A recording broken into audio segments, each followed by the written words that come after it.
Diz assim a poderosa palavra de Deus, Marcos 5, versículo 21 diante.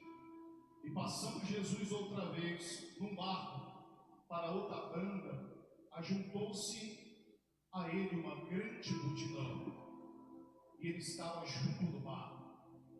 E eis que chegou um dos principais da sinagoga, por nome de Jairo, e vendo, prostou aos seus pés, e rogava-lhe muito, dizendo: a minha filha está moribunda, rogo-te que venha, ele impõe as suas mãos, para que sare e viva. Versículo 24. E foi com ele, e seguia uma grande multidão, que apertava, e certa mulher que havia 12 anos, tinha um fluxo de sangue, e que havia padecido muito com muitos médicos, e desperdiçando tudo quanto tinha, e nada foi-lhe aproveitado, e indo a pior. Versículo 27. E ouvindo falar de Jesus, veio por detrás, entre a multidão, e tocou no seu vestido, porque dizia: se eu somente tocar nos seus vestidos, sararei. E logo lhe se secou a fonte do seu sangue, e sentiu no seu corpo estar curado daquele mal. Versículo 30. E logo Jesus, conhecendo que virtude saíra de si, voltou-se para a multidão e disse: quem me tocou nos meus vestidos? E disseram-lhe os discípulos: vê que a multidão te aperta e diz: quem te tocou? E ele olhava em redor para ver quem o fizera isso. Versículo 33. Então a mulher, que sabia o que lhe tinha acontecido, temendo e tremendo, aproximou-se e prostou-se diante dele, e lhe contou toda a verdade. Ele disse: filha, a tua fé te salvou, vai em paz, seja curada deste mal. Versículo 35. Estando ele ainda falando, chegaram alguns do principal da sinagoga, a quem disseram: a tua filha está morta, para de incomodar o mestre. Versículo 36. Jesus, tendo ouvido essas palavras, disse ao principal da sinagoga: não temas, crê somente. E não permitiu que alguém o seguisse, a não ser Pedro, Tiago, João, irmão de Tiago. E tendo chegado na casa do principal da sinagoga, viu um alvoroço, e os que estavam chorando e pranteando. E entretanto disse: por que vocês estão chorando? A menina não está morta, mas está dormindo. E riram dele. Porém, ele, tendo-os feito sair, tomou consigo o pai e a mãe da menina, e os que estavam, entrou naquele leito, e tomando pela mão a menina, disse-lhe: Talita cumi, que traduzido é: menina, a ti te digo, levanta. E logo a menina se levantou e andava, pois já tinha 12 anos, e assombraram-se com grande espanto. Pode se assentar dando glória a Deus. Aleluia. Eu fiz questão de ler esses versículos todos para uma melhor compreensão, mas essa palavra Deus me deu uns dias, e essa palavra foi construída no meu coração, no meu espírito, debaixo de lágrimas. Alguns irmãos sabem, tive um problema com meu filho, e infelizmente está privado de liberdade. E foi um momento surpreendente na minha vida, a qual mexeu com as minhas bases. E neste momento que Deus começou a falar comigo nesta palavra, eu estava na parte alta da minha casa, chorando, estava ali clamando a Deus, e algumas pessoas, alguns comentários ali malvados de pessoas, porque tem pessoas que acham que um pastor não pode passar por problemas, por momentos difíceis. E naquele momento Deus me deu uma palavra, e Deus começou a falar a respeito da multidão, que muitas das vezes se levanta no caminho para tentar te impedir de você triunfar. A multidão que tenta te apertar para você mudar os seus conceitos, para você negociar sua fé, para que você pague. E esse cenário exatamente fala de milagres. Esse cenário fala de milagres, uma explosão de milagres, porque Jesus, aqui no meio da multidão, ele operou 2 milagres, mas eu também observo que no meio da multidão teve oposições contra aqueles que estavam decididos de buscar a bênção, de ter a vitória. Obstáculos grandes, e o texto vai narrando que logo no começo, a Bíblia diz que Jesus chegando, a multidão ali junto com ele, e a Bíblia diz que se apresenta um homem principal da sinagoga, um homem influente, um homem que tinha até um poder aquisitivo, um homem que tinha um certo prestígio. Mas naquele momento o prestígio dele, o dinheiro dele, a fama dele não valia nada, porque ele tinha uma filha que estava quase morta, aquela filha que estava num leito e ninguém ali poderia fazer nada, mas ele sabia que havia alguém, e este alguém é Jesus de Nazaré, aquele que pode mudar a sua sorte, aquele que pode fazer um milagre, aquele que pode restituir, aquele que pode entrar onde o homem não pode entrar. E aquele homem se prostra diante do Senhor e diz: vai até minha filha, vamos até minha casa, toca nela, ela está morrendo. E ela no meio da multidão, irmão, porque na multidão que eu quero imprimir nesta noite, aqui nessa mensagem, que a multidão significa tudo aquilo que te aperta, tudo aquilo que tenta fazer você desistir, tudo aquilo que te oprime num nível tão grande, que talvez é uma palavra que alguém fala para você: se você não vai conseguir, quem é você? Você não vai mudar nunca, você não tem capacidade. É palavras de multidões que tentam entrar na tua mente, que tentam entrar no teu coração para você desistir. E no meio da multidão, Deus opera milagres tão grandes, mas no meio da multidão há oposição, há coisas para tentar te impedir. E Jesus caminhando ali com Jairo, para ir para a casa de Jairo, a Bíblia diz que uma mulher, denominada de mulher do fluxo de sangue, no meio da multidão, esta mulher, ela tocou em Jesus, porque ela saiu com o seguinte pensamento: se eu somente tocar na orla de Jesus, eu serei curado. Primeira coisa que eu quero falar no meio dessa mensagem, que você precisa enfrentar a multidão que se levanta na beira do caminho, que se levanta na sua trajetória, na sua vida diária, no seu casamento, no teu trabalho. São situações que às vezes entristecem, mas você precisa entender que você precisa colocar sua fé em ação, porque esta mulher, ela gerou no coração: se eu somente tocar na orla de Jesus, eu serei curado. Mas antes disso, ela ouviu falar de Jesus.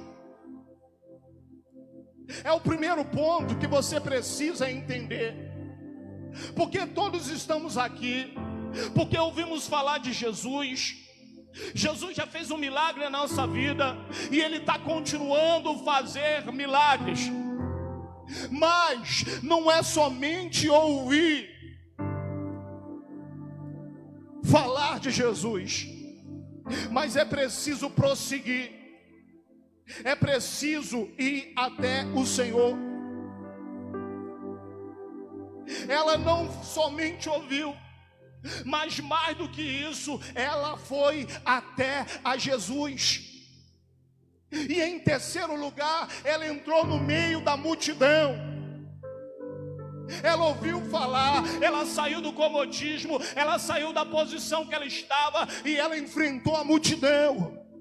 E a multidão são situações que vai tentar te impedir, que vai tentar te oprimir ao ponto de você falar: eu não consigo, é longe demais esse caminho, essa situação não é para mim, e voltar. Mas esta mulher, ela tinha uma convicção. Ela estava resolvida, antes mesmo de tocar na orla de Jesus, ela já estava dentro do coração firmada: se eu somente tocar na orla de Jesus, eu serei curada. Porque isso nos diz, fala de processo, irmão. Ela colocou dentro do coração: se eu somente tocar na orla de Jesus, eu serei curada. Mas para ela chegar ali no nível de tocar, ela teve que percorrer alguns caminhos, ela teve que enfrentar, ela teve que dispor de algumas coisas que estavam dentro da mente. Porque quando eu falo de multidões, irmãos, não é uma centena de pessoas somente. Porque a palavra, ela diz que uma pessoa pode ter o peso de uma multidão nos lábios, na língua. Uma pessoa, ela pode chegar ao ponto de te levar com palavras, acreditar que você não vai vencer. E esta mulher, ela foi indo até chegar um ponto no meio da multidão de tocar em Jesus. Porque, irmãos, a Bíblia narra em vários versículos, em várias passagens, que Jesus, ele carregava uma multidão. Em próprio João capítulo 6, versículo 10, a Bíblia narra que Jesus, ele fez um milagre, alimentou uma multidão com 5 pães e 2 peixes. Um jovem, e Jesus falou: vamos alimentar essa multidão. E Filipe disse: mas como? A gente não tem dinheiro para alimentar essa multidão. O que temos aqui? Tem um jovem ali com 5 pães, 2 peixinhos, traz para cá. E a Bíblia diz que ele consagrou ao Pai. E o milagre, a Bíblia diz que ele alimentou quase 5.000 almas. É uma multidão. Mas no meio da multidão tem tudo, irmão. Tem pessoas compromissadas, tem pessoas que têm o objetivo de buscar, mas tem pessoas que querem só um milagre, tem pessoas que só querem ali realmente algo, uma cura, uma libertação. Mas, irmão, nós não somos multidões, nós somos discípulos de Cristo. Porque o discípulo, ele segue Jesus, ele passa o que passa, ele vai dando glória a Deus, porque ele entende que nessa vida é um processo a seguir. Porque toda promessa, ela passa pelo teste do tempo. E as multidões, talvez pode ser o seu passado, de dores, que vira e mexe, você avança, mas volta para trás, por causa de coisas que aconteceu lá atrás. A Bíblia diz que as velhas coisas se passaram, e tudo se fez novo. Isaías, ele disse: não lembrei das coisas passadas e nem considerais as antigas, eis que eu faço coisa nova no meio de vós. Para de olhar para trás, olha para frente, não tenha pensamento de multidão.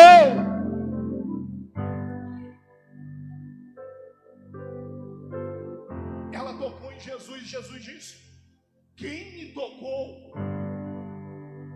Pedro falou: no meio de uma multidão que te aperta, que te oprime, como você diz quem me tocou? Jesus disse: alguém me tocou diferente, alguém me tocou com fé. Saiu virtude, saiu poder de mim. E aquela mulher que ela ouviu falar de Jesus, aquela mulher que saiu do comodismo, aquela mulher que realmente enfrentou a multidão, aquela mulher que tocou na orla de Jesus, neste momento, ela não ficou omissa, ela não ficou quieta, mas ela diz: foi eu que te toquei, Jesus, foi eu. Assume, porque você é discípulo, você tem unidade, você tem comunhão com o Senhor. Assume para Deus: sou eu mesmo que te toco nessa noite, nessa explosão de milagres.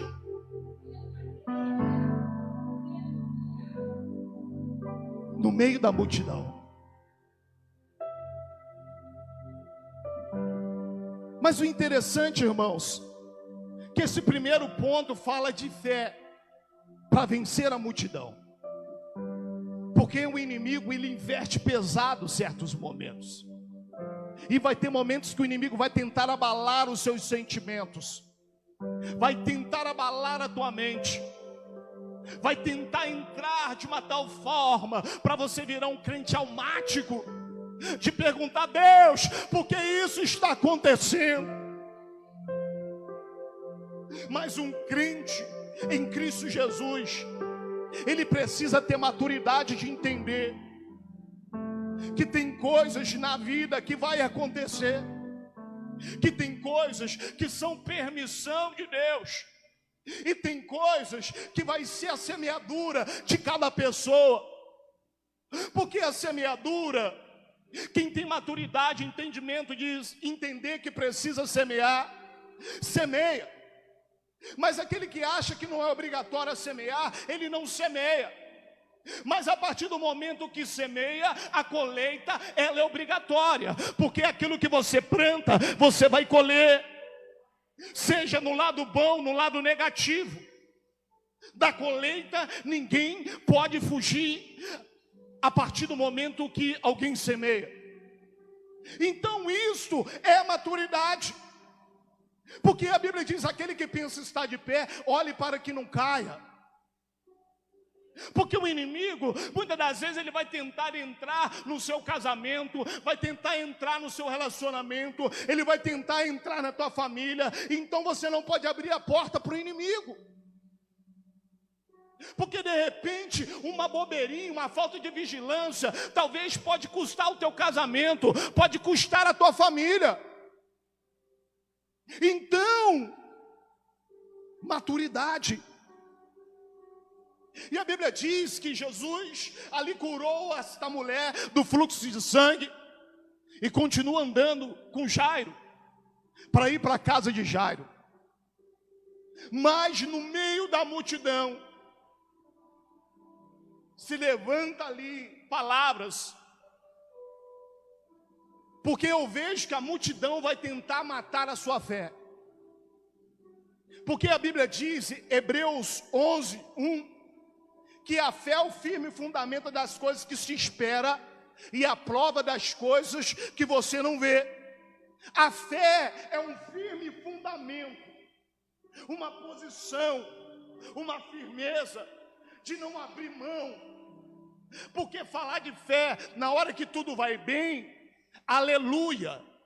Mas na hora que a chapa está quente, na hora que o inimigo bate na porta com os dois pés, na hora que a família está quebrada, na hora que o inimigo tem tentado agir de uma tal forma, aí que você precisa botar a fé em ação, orar, jejuar, pagar um preço. Mas enquanto vai estar tudo bem, muitos ficam quietinhos.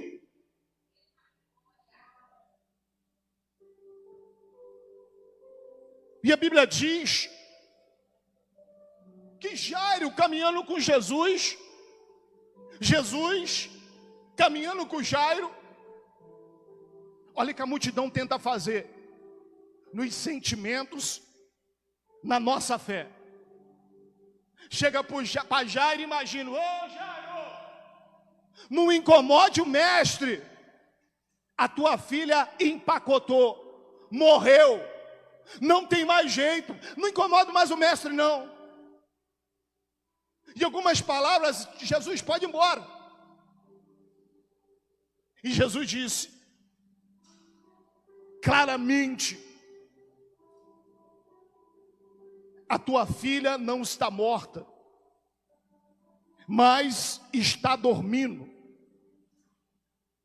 Não temas, crê somente. Mas ela estava morta, e aí? Mas Jesus falou que está dormindo, acabou. De repente, a situação está difícil, mas Jesus já falou que está entrando com providência, que a vitória é certa e acabou, porque a última palavra é de Deus, não é do homem, não. A última palavra é de Deus, é de Deus. Xarabegueirabagai, xereradai. Porque tem momentos, irmãos, que parece que você está perdendo. Pô, estou perdendo. Eu sou pastor. Eu lembro de um momento que os discípulos de Jesus estavam andando com Jesus, e um homem lá, paralítico,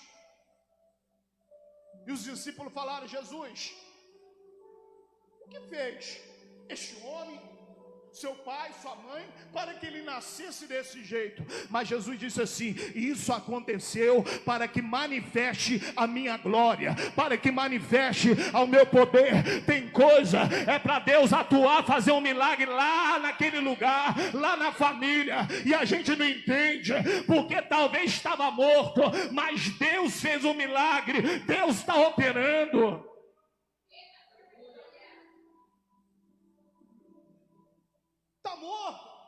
Está morta, não incomode o mestre.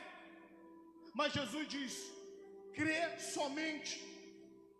Estava Pedro, Tiago e João junto com Jesus. E a Bíblia vai dizer aqui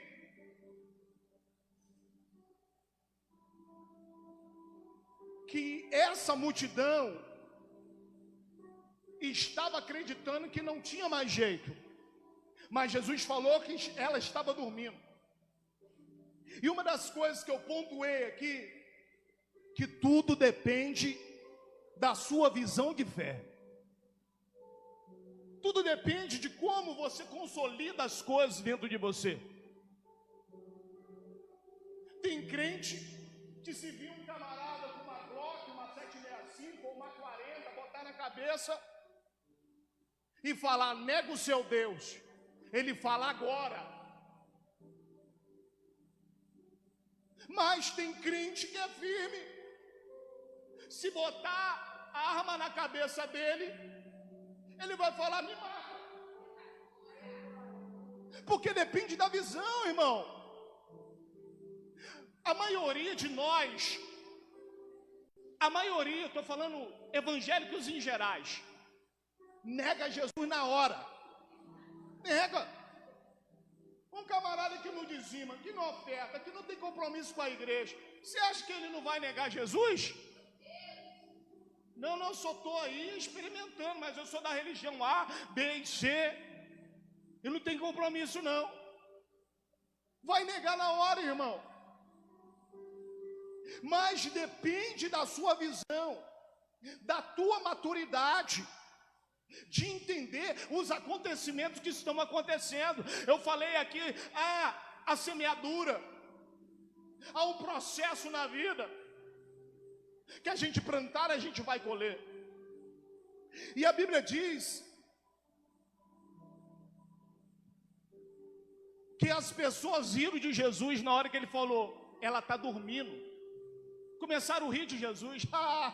Peraí, Jesus, peraí, a menina está morta, não tem pulsação, não tem fôlego, não tem batimento cardíaco. Você fala que ela está dormindo? Imagina escangalhando de rir, mas debochando a Vera. Jesus falou: bota todo mundo para fora. E a Bíblia diz que ficou Jesus, Jairo, a esposa de Jairo e os 3 discípulos. E Jesus colocou os incrédulos para fora. Porque incredulidade não quer dizer que alguém é ateu, não, irmão. Incredulidade é falta de fé.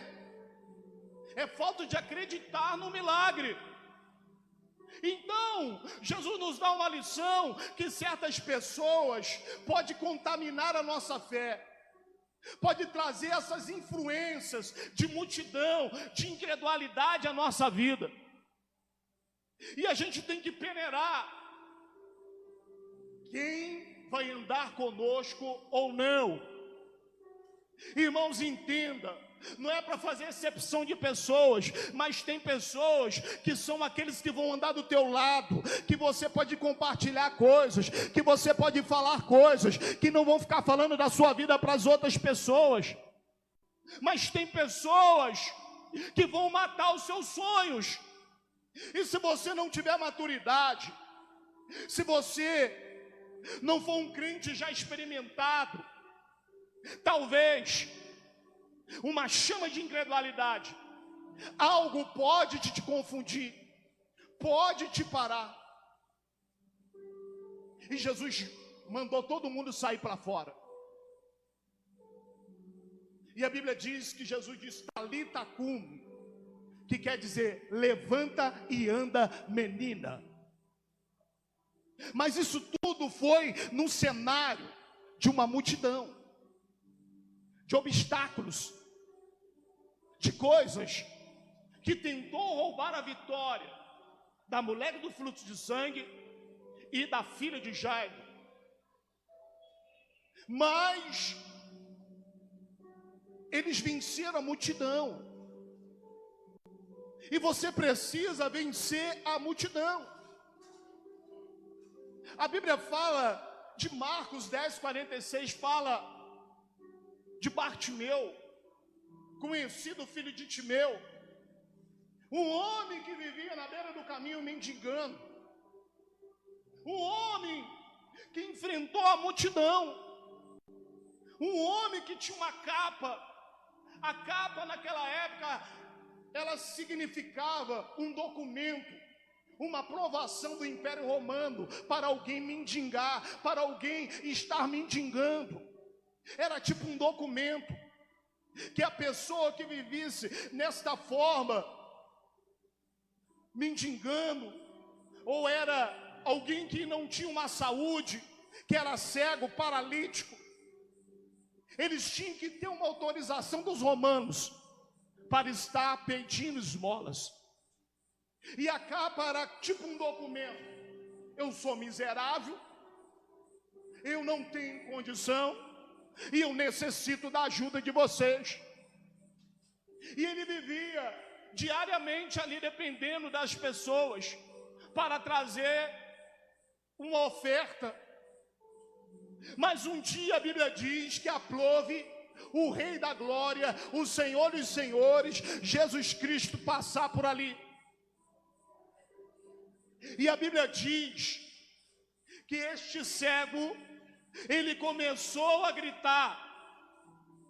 Ele era cego, mas ouvia. E o momento dele era aquele momento. Mas a multidão estava ali para paralisar, para tentar impedir a vitória dele. E assim como a mulher do fluxo de sangue, que ela fez algo para chamar a atenção de Deus, que enfrentou a multidão, Bartimeu também fez a mesma coisa. Ele começou a gritar: filho de Davi, tem misericórdia de mim, tem misericórdia de mim. E a multidão: cala a boca, cego, ele não vai te ouvir, ele não vai te dar atenção, fica quieto, velho, cego, miserável, mendigo. Mas ele não parou, porque ele estava convicto da vitória. Ele estava dentro do coração, falando: a multidão não vai me parar. Esses berros, essas gritarias que estão gritando na minha cabeça, eu grito mais alto: Jesus, filho de Davi, tem misericórdia de mim. Ele continuou gritando, irmão. Isso é vencer a multidão. E Jesus falou: opa, chama ele. E a Bíblia diz que ele soltou, deu um pulo, jogou na cama e recebeu a vitória, porque ele venceu a multidão.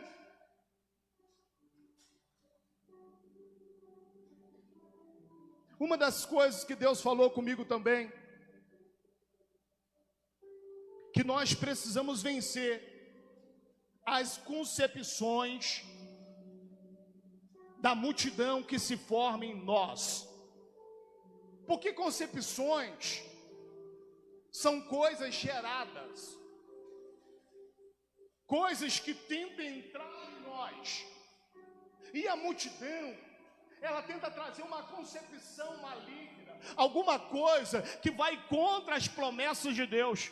Tipo, você não vai conseguir, você é um ex-presidiário, você não vai estudar, você não tem mais tempo, você já é velho.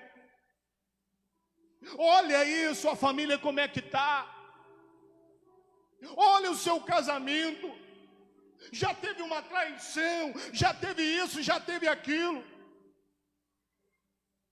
São concepções da multidão que tenta entrar na mente. Porque Provérbio 23:7 diz assim: assim como você pensa na sua alma, assim você é. Assim como você pensa aqui na sua alma, assim você é, irmão.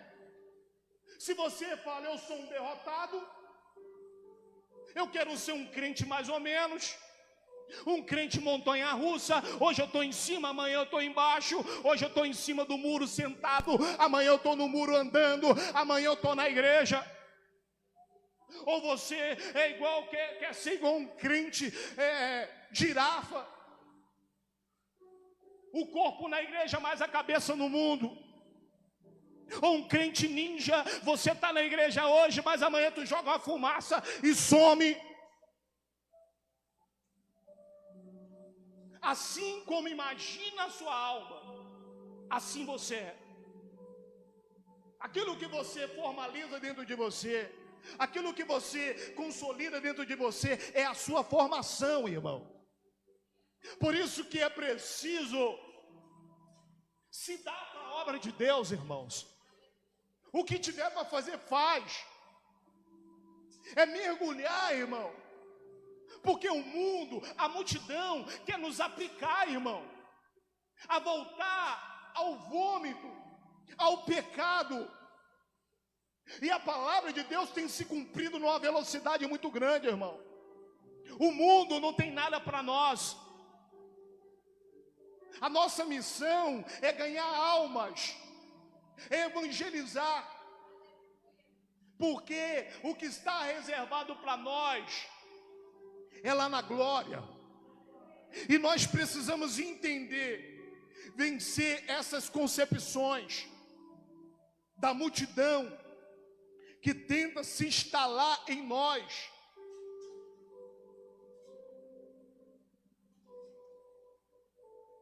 Nós precisamos ter esse entendimento, irmãos. E o interessante, quando eu estava saindo de casa, Deus falou comigo do filho pródigo. Essa passagem bíblica é muito interessante.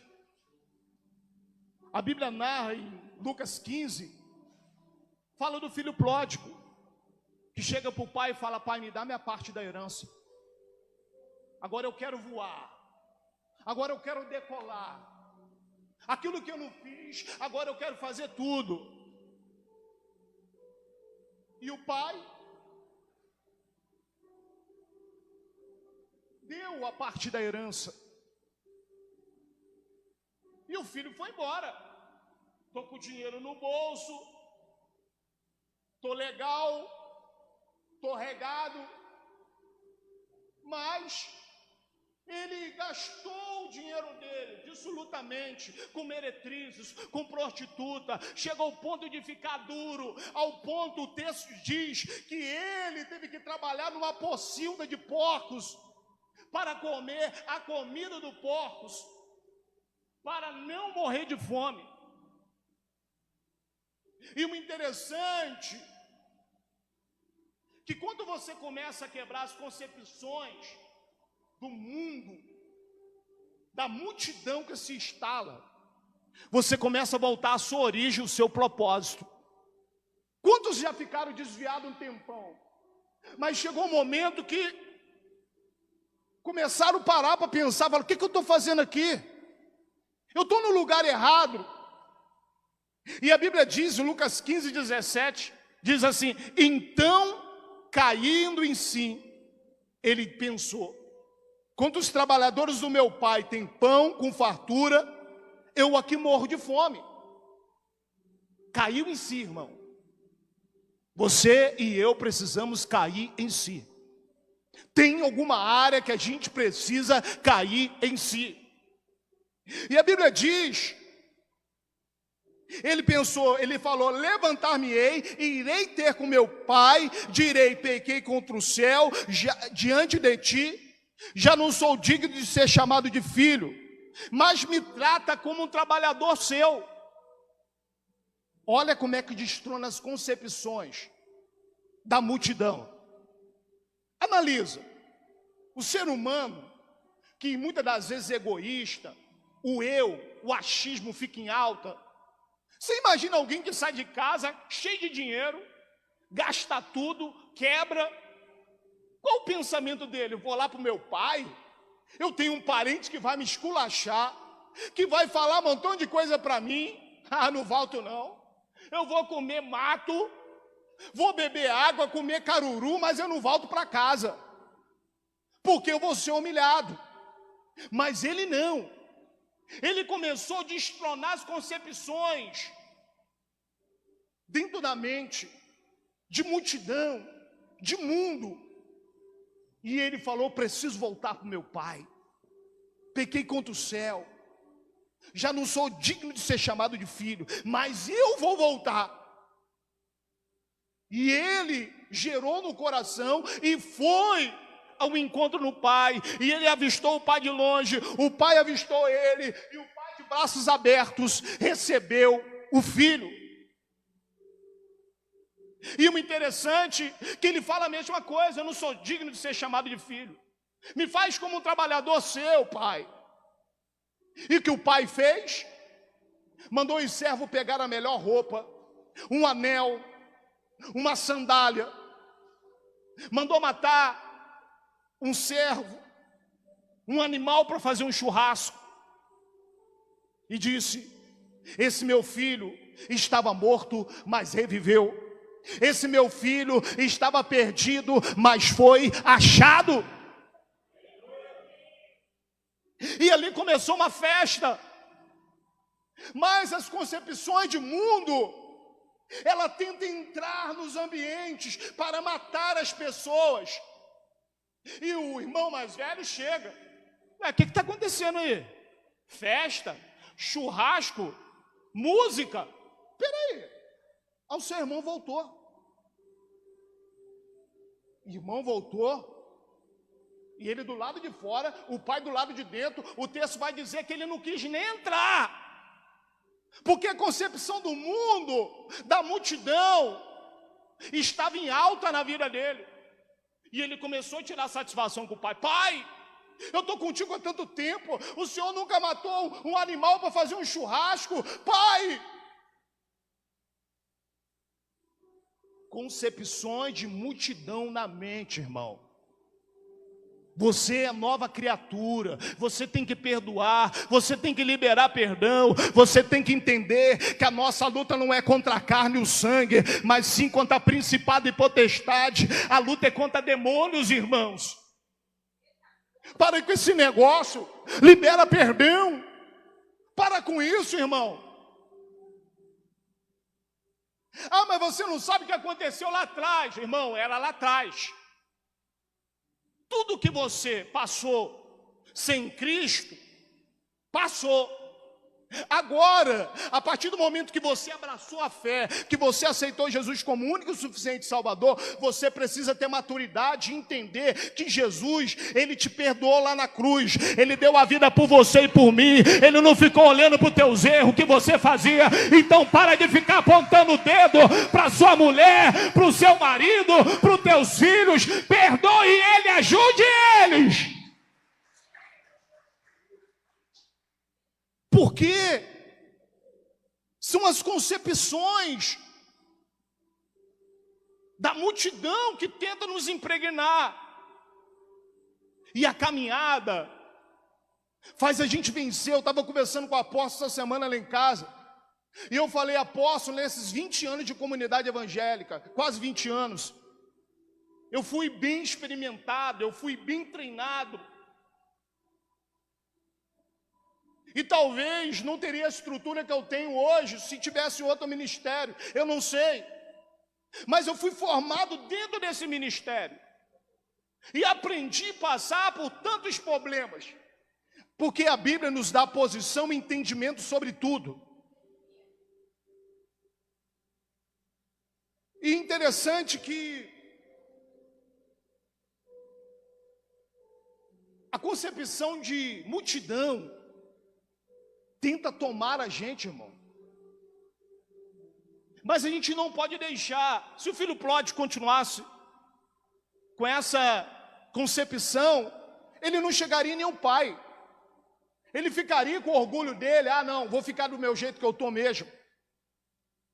Porque ele sabia que ia enfrentar a adversidade.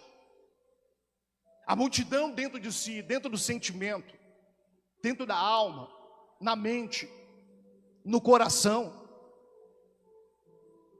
E ele sabia que enfrentar uma multidão lá dentro da casa, o irmão. Porque eu falei, irmão, multidão não quer dizer milhares de pessoas, centenas de pessoas.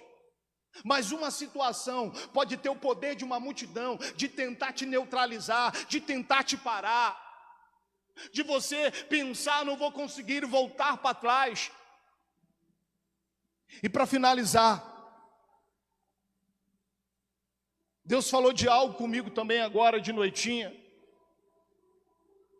Evangelho de João, capítulo 11, versículo 11, narra um milagre, que Jesus operou. E a Bíblia diz que Jesus foi avisado que o seu amigo íntimo, Lázaro, estava enfermo, estava doente, estava morrendo, bem dizer assim. E a Bíblia diz que Jesus ficou 2 dias onde estava. Ele não foi imediatamente prestar socorro lá. Ele deixou as águas rolar. E a Bíblia diz que passando dias, no 4º dia, Jesus chegou em Betânia. E ele chegando em Betânia, Lázaro já estava morto.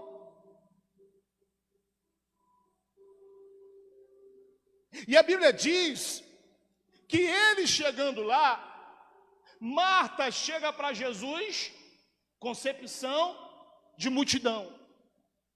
Se você tivesse aqui, o meu irmão não tinha morrido. Olha a concepção. Falei de maturidade, de tempo, de propósito, de coisas que Deus permite.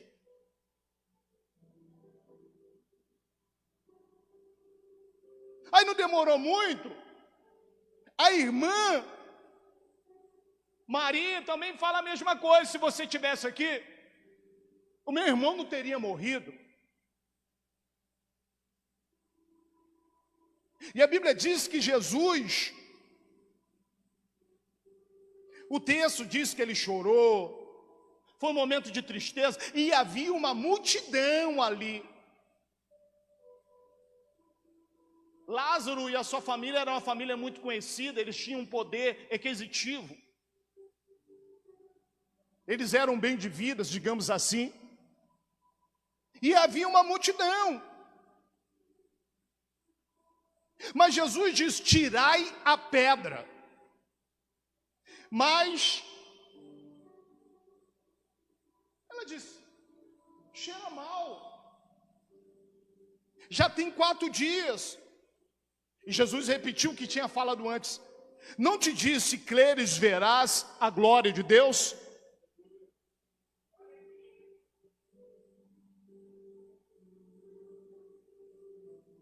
Aí, a concepção de multidão, alguns comentavam assim: não podia fazer este o que fez com o cego e deixou ele morrer? Olha a concepção de multidão. Ele não curava, por que ele deixou ele morrer? Essa é a concepção de multidão, irmão. Mesmo que morra, viverá, irmão. Se a gente crer só nessa vida aqui, a gente é miserável, porque Deus tem o céu de glória, salvação. Se a gente não tiver maturidade para isso, irmão, a gente vai ficar condicionado às promessas na terra. E a Bíblia diz que tudo aqui é passageiro, irmão, que tudo passa. Mas as promessas estão lá em cima. Por isso que a Bíblia fala de santificação, de santidade, de renúncia, porque nós somos vacilões demais. Que isso, pastor? Somos. A gente vacila demais aqui dentro, nos pensamentos, nas palavras. Não é questão de meter o pé na jaca não, irmão, porque você é crente. Você não vai fazer qualquer coisa. Mas às vezes somos egoístas. Às vezes falamos, ferimos, tiramos conclusões precipitadas. Concepções de multidão. Tirar a pedra. A Bíblia diz que Jesus levanta as mãos e ora o Pai. Ele disse: Pai, graça eu te dou, porque me ouves, que sempre me ouve. Mas o texto diz: mas ele falava por causa da multidão. E ele disse: sai para fora, Lázaro. E Lázaro saiu para fora. Porque, irmãos, havia uma crença judaica naquela época, uma tradição religiosa, que eles acreditavam que uma pessoa podia ressuscitar até o 3º dia. Ao 3º dia, eles acreditavam que a alma, o espírito da pessoa saía do corpo e ficava pairando no corpo da pessoa. Crença deles, tá, irmão? Isso não é bíblico, não. Era a cultura da época. Eles achavam que até o 3º dia, a alma e o espírito ficavam rodeando o corpo. Mas passava do 4º dia, já não tinha mais. O corpo em estado de decomposição. E Jesus permitiu aquilo tudo. Ele ouviu a notícia de que ele estava enfermo. Era o 2º dia, mas ele chegou lá, Lázaro já estava morto. Era o 4º dia. Mas ele queria ser glorificado no meio da multidão. Porque eles não acreditavam que no 4º dia alguém poderia ressuscitar. Mas Jesus deu a palavra de ordem: Lázaro, saia para fora. E nesta noite, finalizando essa mensagem, eu queria que você vasculhasse que o Espírito Santo viesse sondar o teu coração. Porque o salmista, ele diz: sonda, meu Deus, vê se há em mim algum caminho mau. Qual é a multidão que talvez tenha te cercado? O medo, talvez a angústia, a tristeza, a depressão, a falta do filho, a falta da filha. Será que alguém que trouxe uma palavra maligna na tua mente? Alguém que falou que você não vai conseguir? Qual é a multidão que tem tentado te impedir de você tocar em Jesus? Porque a mulher do fluxo de sangue, ela ouviu falar de Jesus, ela foi até Jesus, ela tocou em Jesus, ela assumiu a fé e permaneceu ali com um milagre, um testemunho vivo. Mas e aí? A gente vê muitas crises nos relacionamentos. E tem muitas coisinhas como ciúme, muita coisinha. Tem pessoas que vai na igreja quanto quer, não vai na igreja porque o marido não quer, porque a mulher não quer, porque tem ciúme, porque tem isso, porque tem aquilo, irmão. Concepção de multidão, irmão. O nosso tempo de farra, o nosso tempo de brincadeira, irmão, já era. Ficou lá para trás. O negócio agora é desenvolver, buscar a Deus a todo momento. A gente não tem tempo mais para certas coisas, porque nós somos de Cristo. A Bíblia diz que as velhas coisas se passaram, tudo se fez de novo. Mas depende de um posicionamento, irmão. Você acha que eu quero ficar trancado em cadeia de novo? Você acha que eu quero trampar em boca de fumo de novo? Você acha que eu quero andar armado de novo? Eu não quero uma vida mais assim. Uma vida promíscua, uma vida de pecado. A gente não quer isso para nós. Mas a gente quer tocar em Jesus. Porque Tiago, ele diz que fé em obras tem que andar junto, irmão. Não adianta eu falar que eu tenho fé, mas não tenho obra. Nada acontece na minha vida, continua na mesma. Tem que ter mudança, irmão.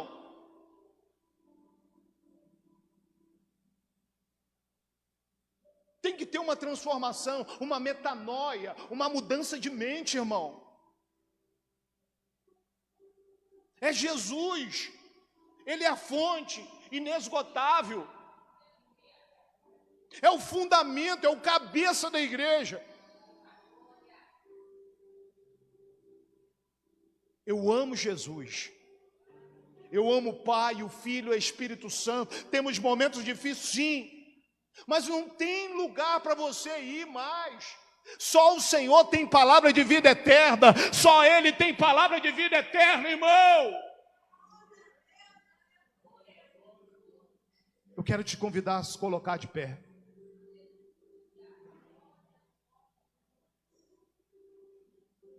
Nem sei se salga para mim, sei que eu bebi. Tem como aí fazer um som aqui? Queridos, eu sei que, eu não sei se eu passou um pouquinho da hora, eu acho que não, né? Falta meia hora ainda. Amém. Mas eu queria que você, nesse mesmo espírito aí, eu queria que você rompesse a multidão. Falaram coisas no meio dessa situação que eu estou passando com meu filho, que me entristeceram muito, irmãos. Me fizeram chorar. Comentários maldosos. E a multidão tentou se levantar contra mim. Mas eu me levantei e falei, opa, eu não vou dar brecha para a multidão, porque o meu negócio é com o Pai, com o Filho e com o Espírito Santo. Aleluia. Mas aí, talvez você está desanimado, irmão. Talvez você está pensando em parar. Talvez você não se decidiu ainda, irmão. Porque você precisa ter uma estrutura, você precisa ter uma base. E você precisa ter uma casa de oração. Você precisa ter um lugar que você se alimente, um lugar só. Eu conheço crente que já rodou nessas igrejas de Valença todinho, irmão. E até hoje ele não sabe de onde que ele é. Tem nada contra fazer uma visita não, irmão. Mas tem pessoas que não têm maturidade até hoje. Fidelidade, irmãos, ao seu ministério, aos seus pastores, líderes, acima de tudo, Jesus Cristo. Queria que você fechasse os olhos. quero te desafiar.